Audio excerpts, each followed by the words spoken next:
Hello and welcome to today's episode of the Castalog. As always, this is me, Mostrino. This is my voice. Hey everyone, enjoy Super Cool Food Reviews. I'm back. Anybody get that reference? So, You don't know Joey's World Tour? No. Bruh, he's the big, large food review guy who ate a fuck ton of Nutella once. Oh, that guy. Oh. Yeah. Wah! That guy. Anyways, I'm Kovac. Yeah, I'm wacko. I'm new. Hi. Hello, wacko. First time. Pretty epic. All right. Now, starting out, as always, with the Monster Cat releases of the past week. First one being Dying by Slippy. I thought this one was pretty sick. I like the new direction Slippy's going, a lot more than his kind of ventures of the past. And yeah, I'm excited for what he's going to keep putting out, because this and Form I've really enjoyed. Yeah, I think my enjoyment for this track really depends on how annoying I find the high end of the bass in this song to be, really, because there'll be some times where it's really noticeable and really annoying, and sometimes where it just kind of goes in the background. And when it does that, I think the melody is really nice. Like percussion is always usual. Like a lot of Slippy's 2020 stuff is a massive step up from last year and the few years back. Mm-hmm.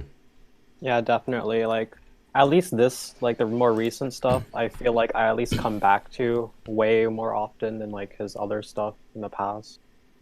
So I'm excited to see what else he brings out. Yeah.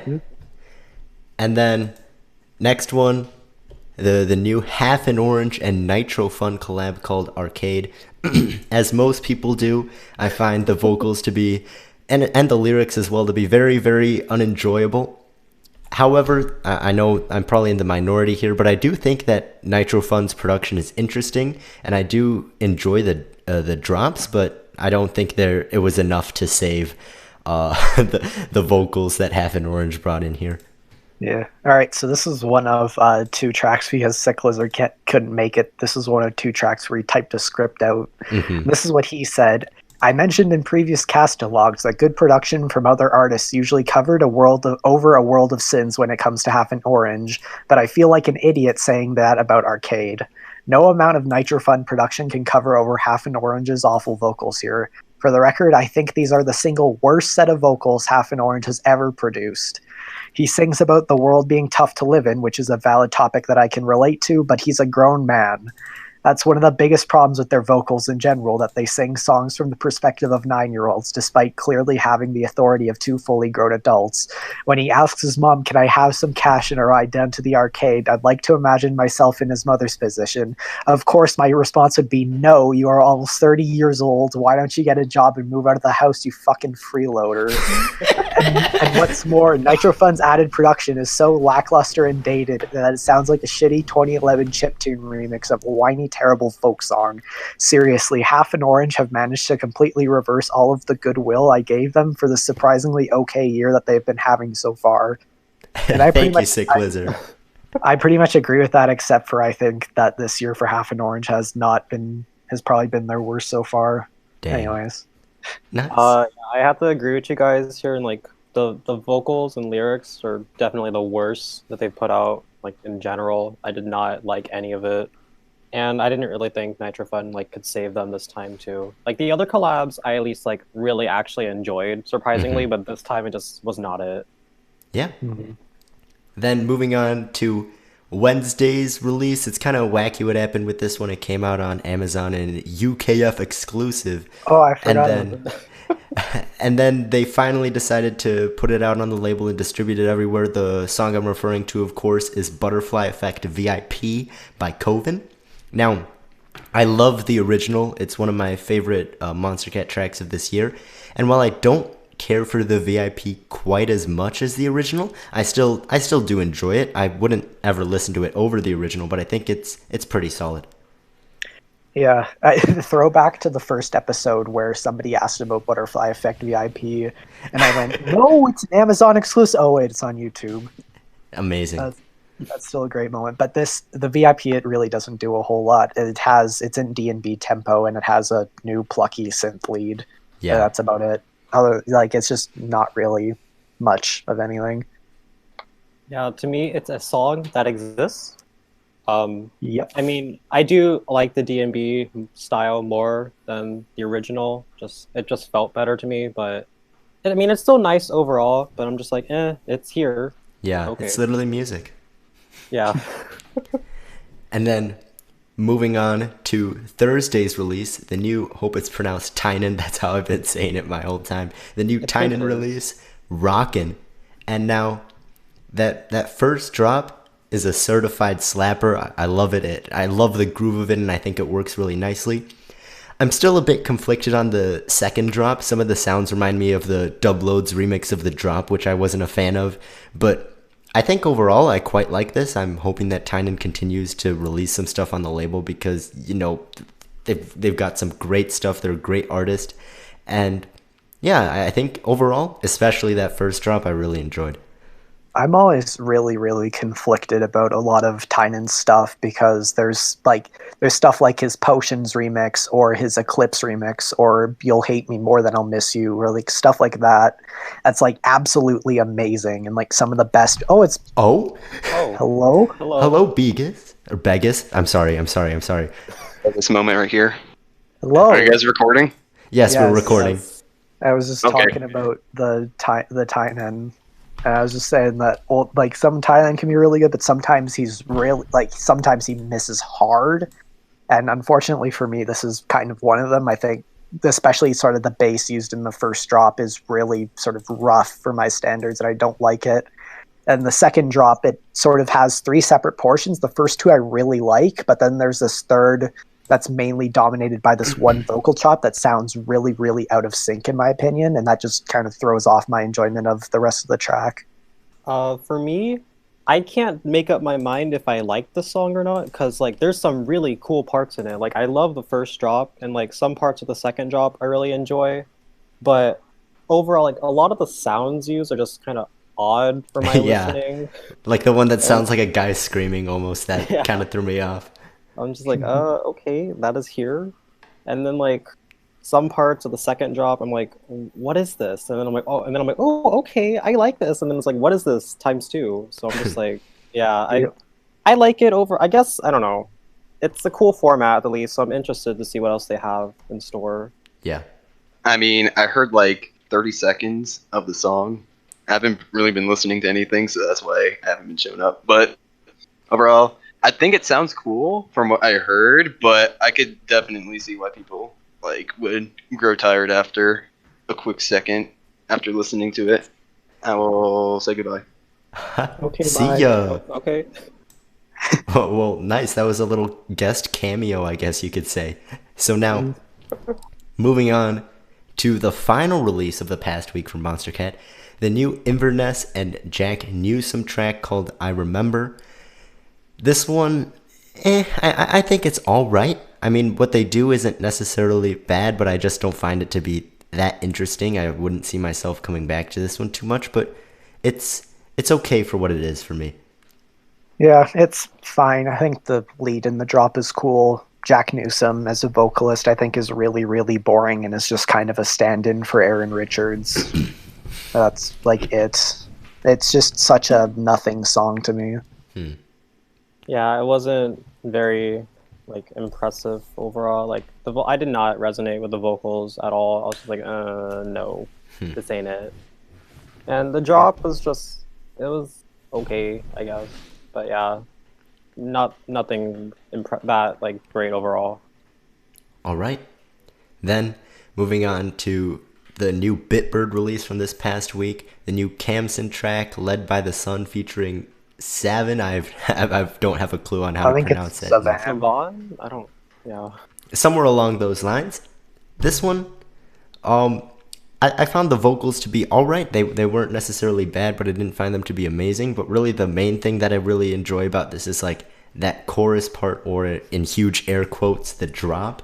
I found that to be very, very nice. I love kind of how the atmosphere all came together in that.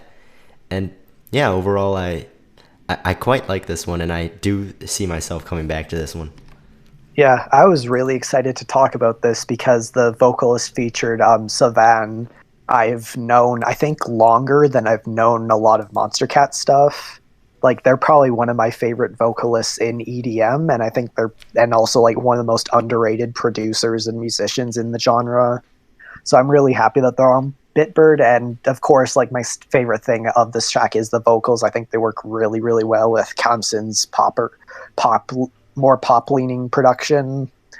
And yeah, the second half is just really beautiful, sort of chill, wavy synth pop stuff. It's just a really nice track overall, and I'm excited for the new Kamsen album coming. Yeah. For me, I haven't heard anything from either of these two artists before, so I really didn't know what to expect. But it was actually quite pleasant, and like I really enjoy like the groove going on throughout the entire song. And I was like, and I will definitely come back to it. It gave me really nice summer vibes, which I mean it's kind of a bit late, but it was definitely very pleasant to listen to. Yeah. And then moving towards the past week's release of Disciple Roundtable, this being the new Ace Aura Reset Environment EP. And I know Ace Aura has been a fan favorite for quite some time now. A lot of Disciple fans have been really pushing to get him on the label, and now here he is with an EP. And I thought it was pretty alright. The only two tracks I didn't care for were the first and last ones, Aurora and Prism. I thought those were kind of grating, but I do think all of them at least had neat melodies and neat ideas in the intros and off drops. And some of them, like especially Iris, I love the sound design and the very glittery kind of like style that Ace Aura is known for. So even though I won't be coming back to all of the tracks on here, I do think that there are some ones that are worth coming back to and are quite solid from him. Yeah, I'm normally very sort of mixed on sort of the rush down dubstep color bass kind of scene with like Chime and Ace Aura, because it really started off amazing, but then it slowly started to just be the same sounds over and over and just become as repetitive as most genres of dubstep.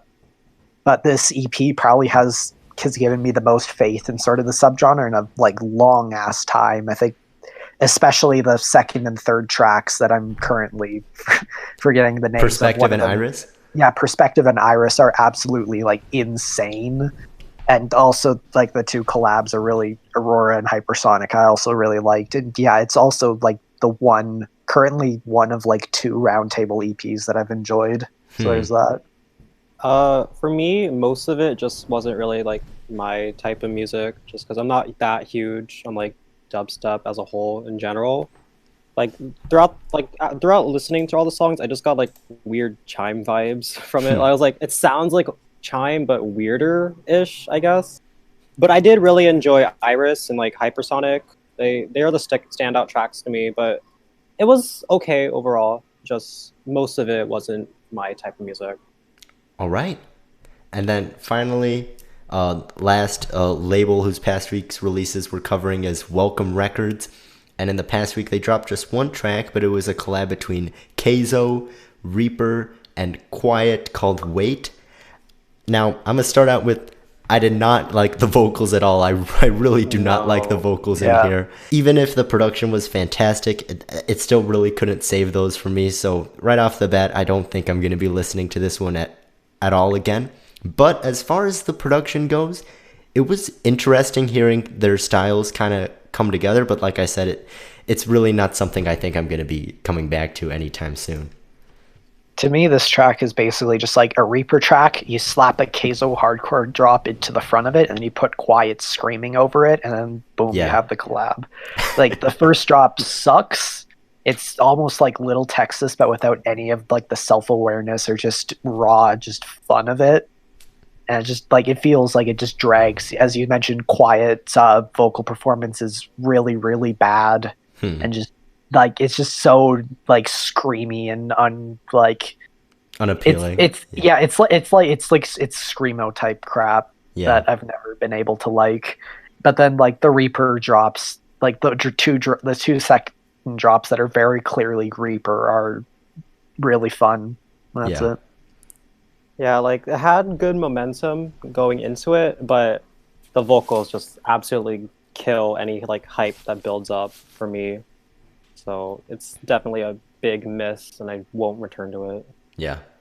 And then moving on to some other releases from the past week that we wanted to cover. First one, the new Fox Stevenson track, Don't Care Crown. This one, it's Fox Stevenson drum and bass, which I'm a big fan of. I'm a big fan of this one as well. I find it to be really catchy, really fun, and yeah, overall, I quite enjoy this one. Yeah, it's Fox Stevenson. It's nice, fun D&B. I like that he's experimenting more with his vocals, especially on this track with the drop. And yeah, a lot of his stuff just doesn't really have a lot. He's sort of like artists like Disclosure to me, where he doesn't really do anything like wholly creative, but everything that he makes is still like it has such a high level of talent that it's still like really nice. Yeah. I enjoyed how he used like sounds from like some of his other tracks into the song, and yeah, it was like a nice listen overall, very fun. And I actually thought like the name was Don't Care Clown when I first read it. So I was really confused when I was going into it, and then I reread it. I was like, oh wait, that makes more sense. But yeah, it was a fun listen overall. Yeah. Then moving on to the new Illenium track, Nightlight. I don't know about your guys' thoughts on Illenium, but he's really hit or miss for me. Sometimes some of the stuff he puts out is fantastic. Sometimes it's not fantastic. And this is one of those that I find to be, it really just exists. There's not really anything that I can name that I dislike about it, but there's not much that I can name that I like either. It's really just a song that doesn't do a whole lot for me, and I don't think I'm going to be coming back to it. Yeah, I'm not the biggest fan of Illenium. There's sometimes, like, very few times his stuff will sort of click, like, I think it's called Sound of Walking Away from Ashes, and then stuff like Pray and Good Things Fall Apart from Ascend. But this is just really Good Things Fall Apart, but again, and without John Bellion. So it's very boring and just underwhelming. Yeah, it just wasn't really it for me. Like the vocals, they almost sounded like really exasperated. Like she couldn't like breathe almost, but she was being suffocated while singing. Yeah. So was it a chokehold? Just like sing for me, I need money. But yeah, it just wasn't that enjoyable. Like nothing like that memorable or even like that outstanding for it. It was just here it is. Yeah. Yep. And then next one, the new J Kutch track, Voyager 3.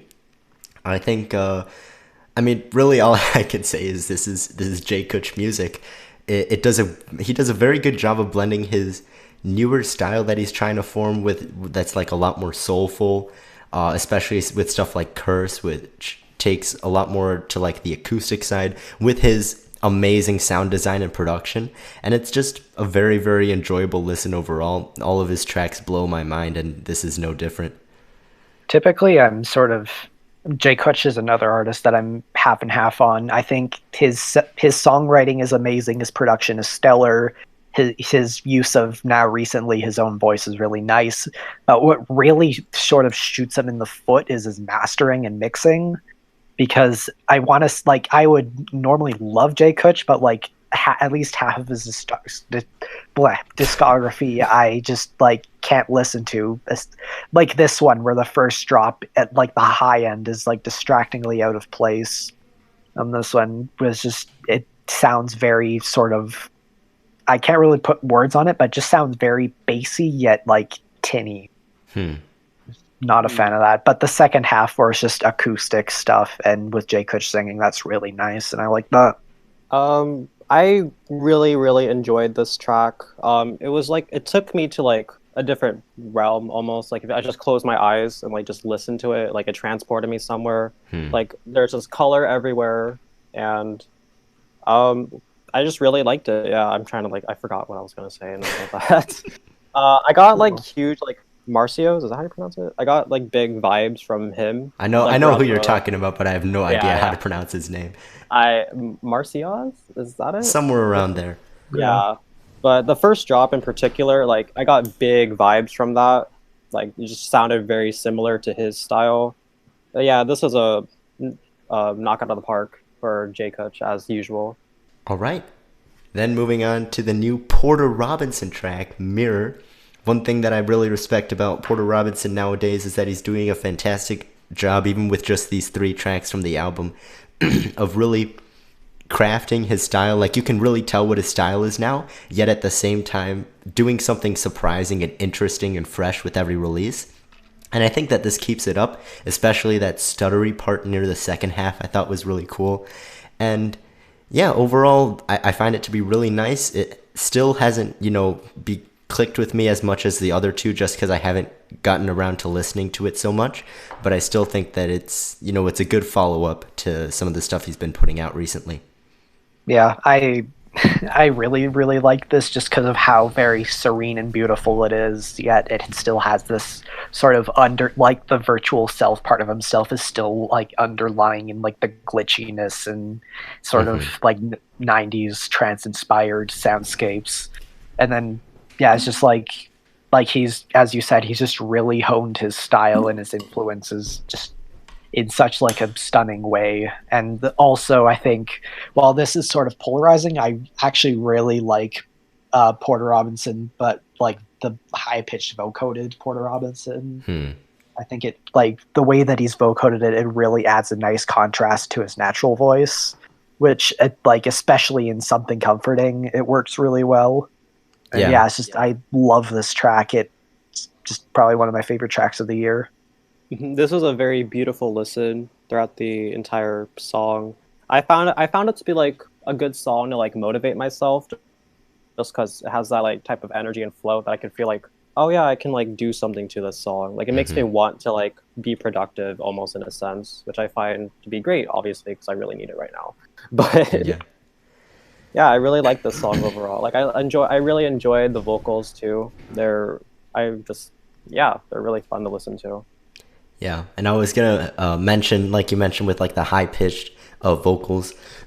One thing that I find to be quite impressive is that usually when an artist like pitches the vocals up, it sounds really cheesy, but Porter Robinson manages to do it in a way where it still feels almost genuine, despite the fact that they're really like there's a whole ton of effects and processing on it, which I find to be very neat and pretty cool as well. Yeah, it's just because although there's like probably like 50 different effects on it, it's just that they're all very subtle as opposed to just like full on like haywire, just like crazy like disco-y vocoding stuff. And then last one from this past week, my personal suggestion here, Had It All by Subsound. I'm a huge fan of Subsound's work, and I'm a huge fan of the complextro genre, which, it seems like no one's making it anymore, which is why it feels so nice that, at least Subsound is still doing it, because I love that genre. And I think this is just as good as a lot of his other stuff. It's really, really fun. His vocals have kind of a weird kind of tone to them, but it doesn't really throw me off too much, and the production is just, I love it so much. So yeah, this is definitely one of my favorites from this past week. Yeah, honestly, I don't get it. This is sort of like the mix of like future house and complextro and like cob house that just kind of, for me, just goes in one year out the other, and it just sort of blends in with a lot of other stuff. I can see why other people absolutely love this, but it's just really not for me. I'm on the contrast here again, to Kovac this time. I found this to be really, really bouncy and fun. I love the energy throughout it, and like it was like almost nostalgic in a sense, but you could definitely tell that it was like fresh and new, which I really enjoyed. Yeah, this was a great listen, and I will really enjoy hearing it on shuffle every time it comes up. Oh yeah. All right, and now finally moving on to our throwbacks of the week. We've got quite a handful in here, starting with Sundays. In this past Sunday, turning 2 years old, Fireflower by Holly and Lucid. I really don't think there's a whole lot I can say about this track that hasn't been already been said, but they just do so many things that are kind of new and breaking the boundaries, and things that I wouldn't even think of to do in a track, yet still make it seem natural and enjoyable. So yeah, this is just a really, really cool track overall, and I love the intricacy of it, but still, keeping it all cohesive. Yeah. This is probably like one of the biggest technical flexes on the entire label, other than like the Urca EP or Bon Voyage, where like everything in this is just crafted with such a precision, and there's always like these little details that I'll always like discover after going through it again. And it's just, yeah, it's such like a creative and out there track. And if we get, there's like a 0 chance that we'll get anything like this on Monster Cat again. Sad. Yeah, really unfortunate. Yeah. I mean, I can't really add on to what has been said already because it's just I feel the exact same way. It's just so otherworldly in a sense. Yeah, it's still like so like delicate and beautiful. Like just all the little parts that come together to make it such a like resonating track. Yeah, it's like it's just wow. It always just takes me away. Yeah. And then this next one on Monday, also turning 2 years old, so it came out the day after, is Bronte by J. Kuch, which I think it's interesting that we're discussing this right after Fireflower, because I think there's a few parallels that can be made, especially with the first drop of this track and Fireflower. And like I said, with Voyager 3, J. Kuch's production, you know, it's crazy, all the stuff that he can do, and I just love all the variation in here, the vocals I really enjoy. And yeah, this is just another great one from him, in my opinion. Yeah, what this actually reminded me a lot of is another of Jay Kuch's tracks, Jean Guru. Like that is what it especially reminded me of. I think, as well as what you had mentioned with Jay Kuch saying, I think my issues with Jay Kuch being mixing stays here because the low end on this is like almost overwhelmingly massive. I think it's just like, I don't know, it's just sort of, this is one of Jay Kuch's earlier tracks, so it's kind of understandable. And like on Janguru even, he improved on that a lot, but like the melody's really nice. The 4 on the floor section is really cool at the end. Yeah. It's a nice track overall. This is a really lovely remake of Gautier's song, also called Bronte. It changes the style of it a lot from being like a very somber like tune to more of like a bouncy and fun version of it, while still maintaining like that original level of like just low energy almost. But yeah, it's a very, really fun remake. I love the drops, especially just now, the 4 on the floor beat. That one is, it always just like, wow, I can't find any words today. This is really sad. It always just makes me like really hyped to listen to. And yeah, very beautiful. All right. Moving on to the next track, or the next EP here, Eminence's Hollow Mind EP, turned 4 years old on that same day. And while I don't think any of these tracks are my favorite tracks from Eminence, I would say that this is my favorite body of work from them that they've put out. And while I won't go track by track, I will like to mention my 3 favorite tracks from here, which unfortunately all got scuffed from the upload. But, you know, starting from my 3rd favorite, Hollow Mind, I think Kayla slays the vocals and the production is among the most unique on the label. Eminence really went out of their comfort zone for a lot of the tracks on here. Then my 2nd favorite, Here, I find to be very, very pretty. I love the melody and the atmosphere is very, very entrancing. And then my favorite one on here, Ghost, with I think Aloma Steele slayed the vocal performance, which is, it's funny to think that this is the same person who made a track called Bay Station, but I think we'll ignore that for now. But it's just a beautiful, beautiful track. The production is, it's very laid back, but I think it works great to, you know, bring the vocals up. And yeah, overall, this is such a great EP. And yeah, like I mentioned, definitely one of their best work. Definitely one of their best works, in my opinion. Yeah, this is by far my favorite Eminence project. It's one of my favorite EPs on the label. Most of because it's a very bare bones EP, other than like a select few tracks, Altitude and My Galaxy. But like most of these tracks are very late pared back and minimal, but there's just such like an ambience to it, and just like these very sort of like in the background soundscapes that just make it sound like much more than it actually is, which is.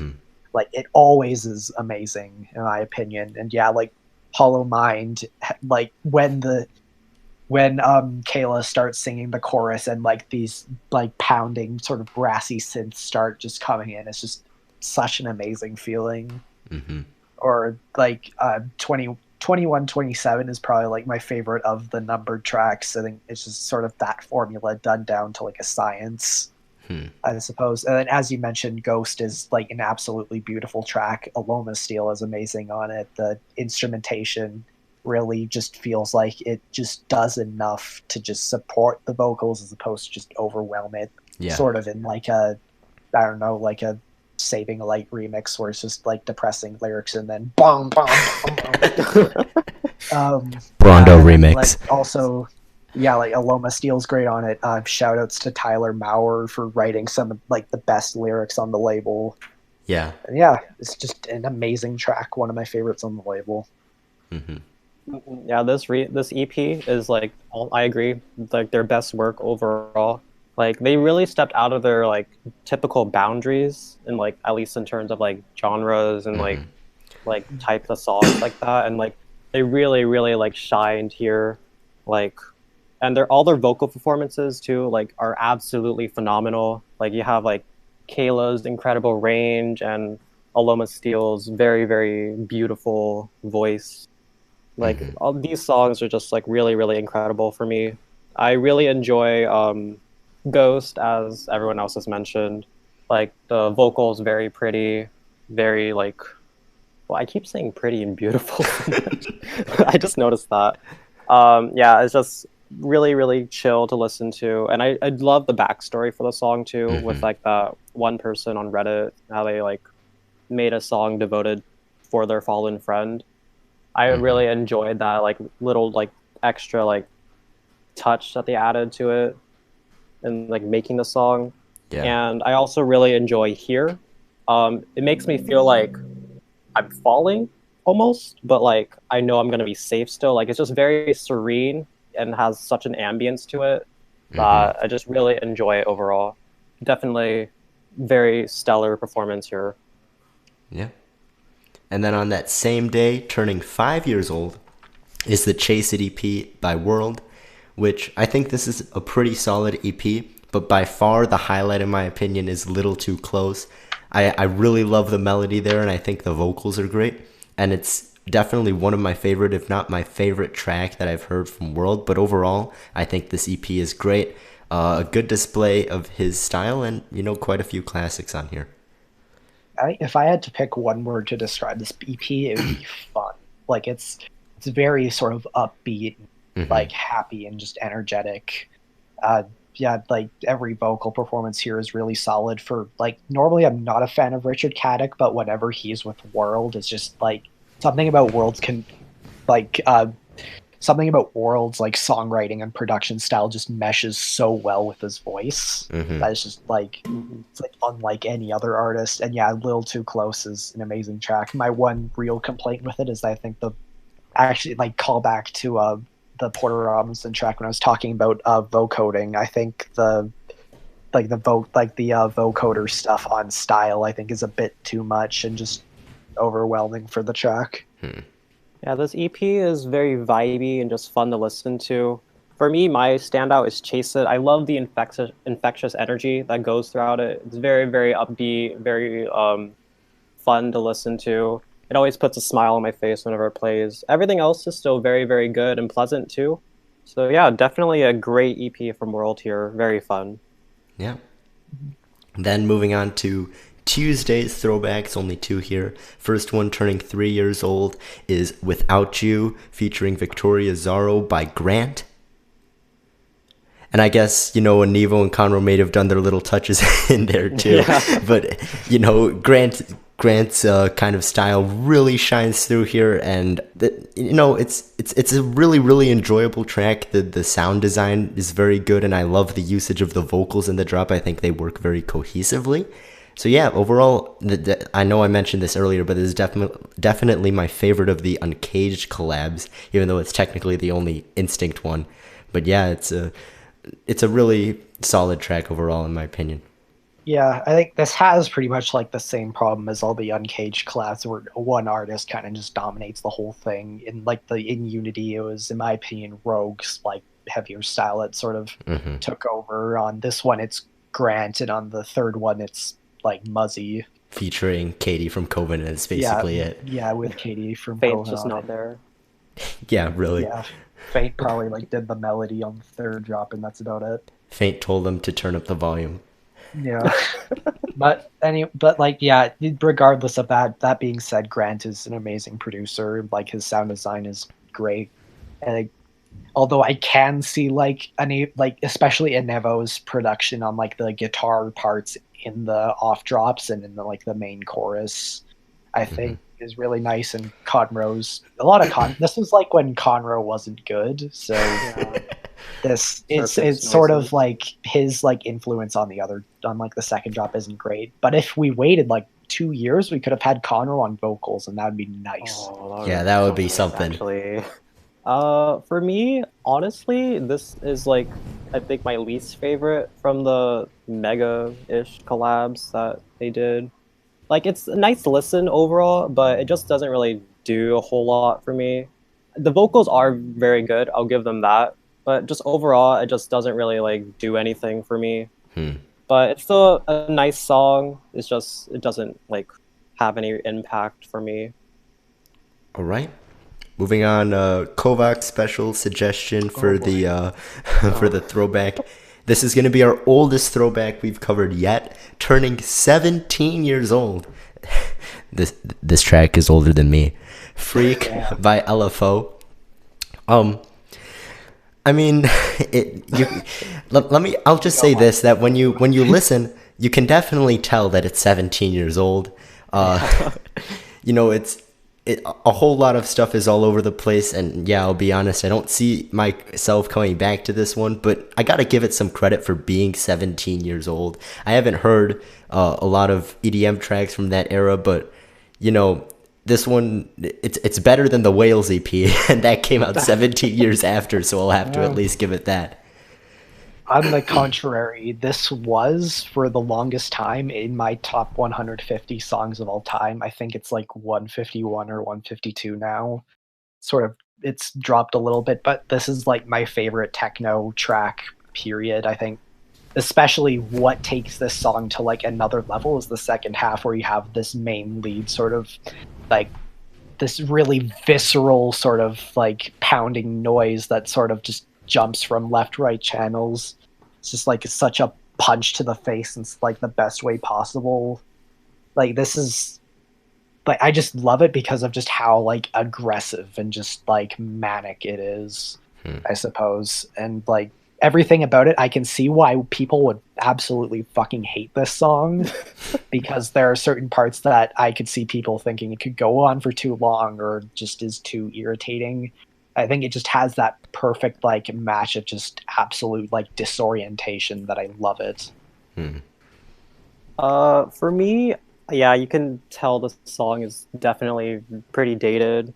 I did enjoy the second half, like Kovac was saying. I did enjoy like how like chaotic it was, but still in like a cohesive and almost pleasant way. But yeah, for me, like I was just thinking the whole time, I was like, this sounds like music for like a Flash game from back then. Not to say that's necessarily like a bad thing, but yeah, it's there. But I did enjoy that second half. Yeah. And then moving to Friday's throwbacks. First one, Laszlo Gravity, turning 2 years old. Honestly, I can't believe that this is already 2 years old. But Yeah. Gravity, at least I find it to be a fantastic track. I love the melody. It's so upbeat and, you know, so cheery and so energetic. And I think, even though I know we mentioned like the lyrics don't really make a whole lot of sense, but I think the vocals are good regardless. And I think it really nailed exactly what it was trying to do, which was to be a fun and energetic track. And I think it did that fantastically. Yeah, like this is sort of like peak Laszlo Complextro sort of stuff. It isn't anything like out there like amazing production wise, but like sort of the melody is really infectious and fun. All the little like samples and his own singing just have like such a nice touch to it. Like, it's just such a fun, upbeat song that I just listen to a lot because of it. Like, I have to agree here. Like, it's a very, very catchy, very jovial song.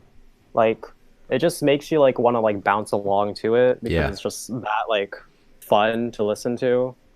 Yeah, I'm surprised this is two as well. Like, I'm like, wow, I'm old. Yeah. Okay. Yeah. Very fun. I really enjoy it. And then the other throwback from Friday, the last time, I know this is basically the Jay Kutch episode, but the last time we mentioned a Jay Kutch track, Legend of Koda turning 3 years old. Oh. And despite the fact that this is the oldest of the ones we're discussing, it's actually my favorite of the 3 tracks we discussed today. I love the groove in the first drop. It's really, really nice and funky. And then when it goes into the halftime section, it's just wild. Sound design is great as always. And yeah, I really do. I know I've said this for all the Jay Kutch tracks so far, but this one especially I really do enjoy. Yeah.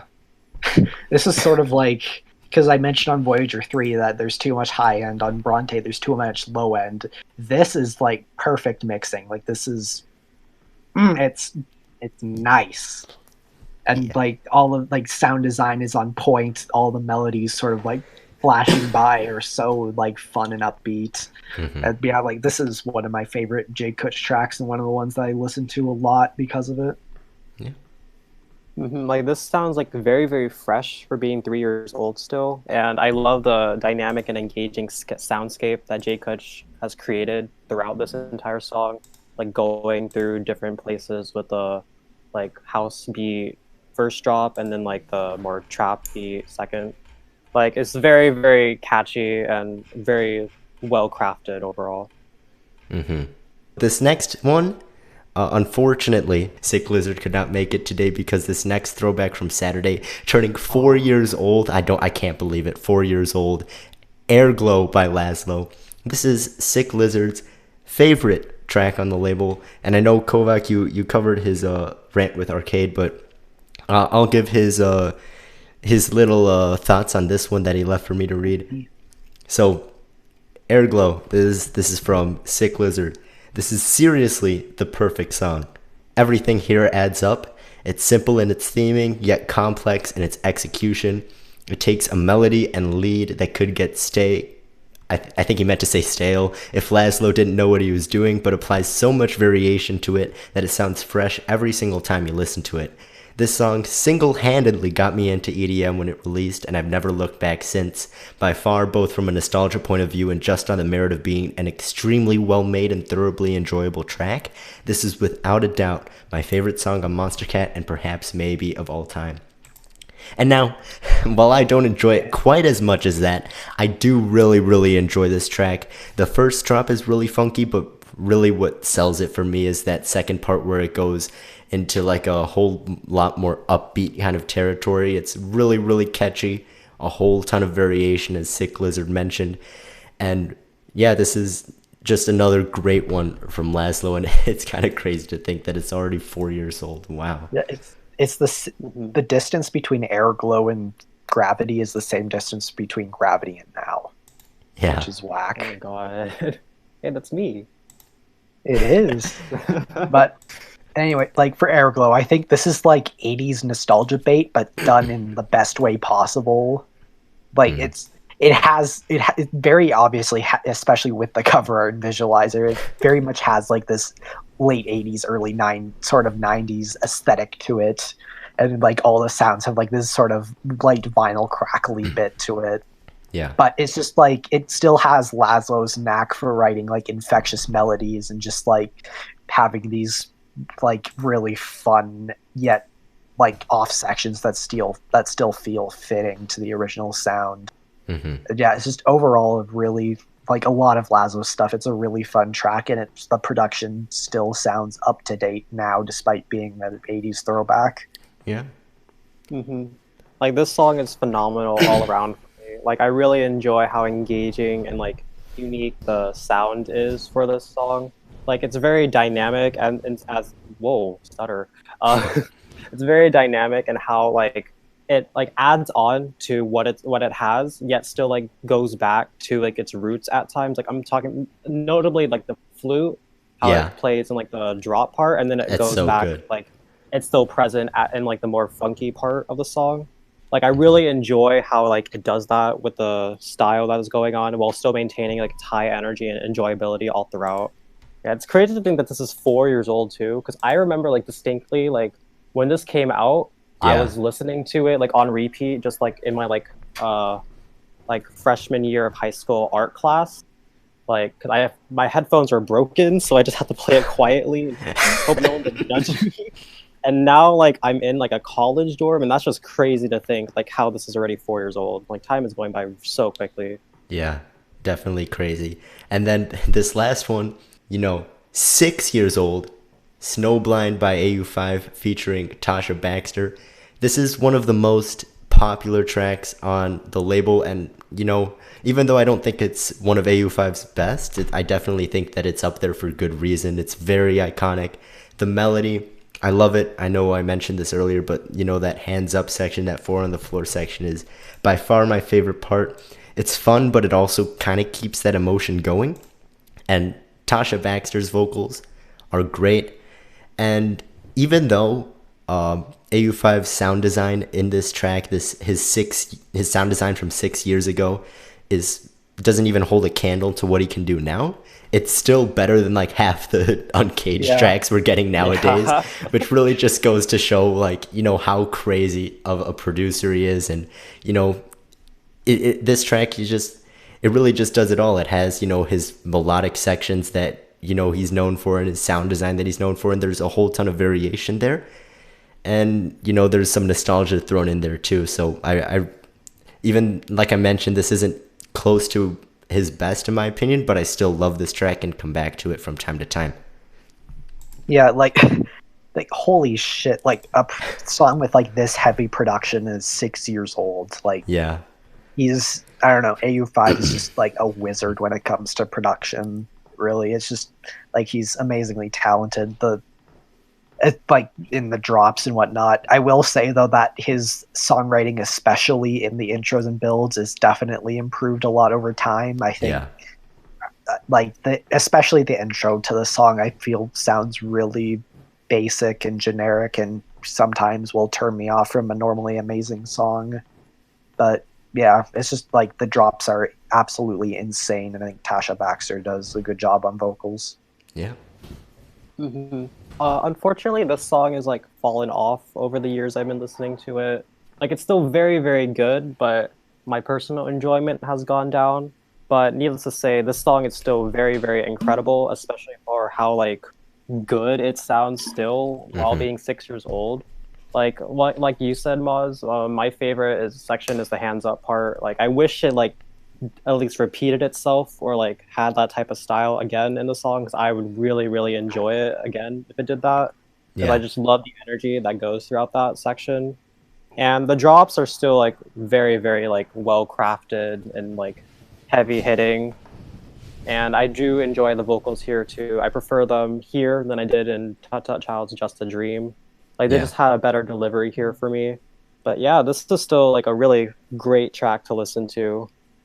Even though it's still kind of like a bit older than more recent stuff on here. If he remade this now, it would be nuts, because Oh 6 my years God, old, it's great. And then now, bro.